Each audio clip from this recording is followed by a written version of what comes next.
Hi everyone. So let's go through a few misconceptions people have on the Pendragon cycle.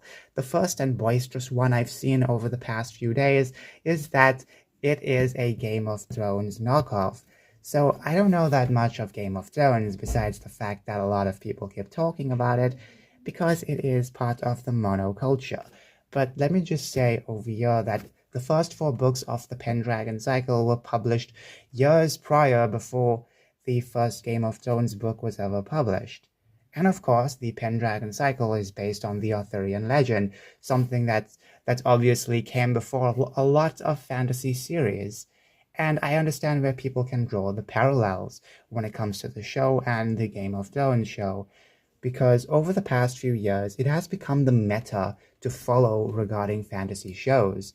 And it may be because it could generate success, or because the writers and showrunners have biases towards the Game of Thrones show. But anyways, this is just not even connected to anything Game of Thrones related. Okay, the next misconception people have is that it's woke. Yep, I'm not joking. People think it's woke. Now, over the past few years, we have seen such a powerful push for wokeness. Every single corner, every single you could say, piece of entertainment out there somehow has to be drenched in wokeness, but not everything is drenched in wokeness. There are plenty of TV shows, movies, and video games out there that don't have wokeness injected in it at all. You have comic books and novels from folk who are anti-woke and from folk who are, rising up against wokeness. So obviously there are some types of content forming. It's not enough, but it'll have to do. It's a start, really. But anyways, when it comes to wokeness, this show is not even close to wokeness at all, okay? A lot of people see the scene of the female character jumping over the bull. They think it's wokeness. No, if this was wokeness, the cast would have not looked like that, okay?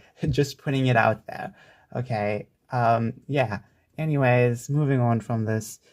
The next misconception is that the Daily Wire would apparently use this show to promote their right-wing agenda. Now, first off, I've only seen a couple of comments of this, but I know for a fact once the bread tubers and crumb tuber video essayists get their hands on this show, they are going to be non-stop complaining about this show, and of course they're going to, just take a lot of things out of context. They're going to try and be all conspiracy theorist about this, but at the same time, you can't call them a conspiracy theorist for some reason, even though they are all conspiracy theorists.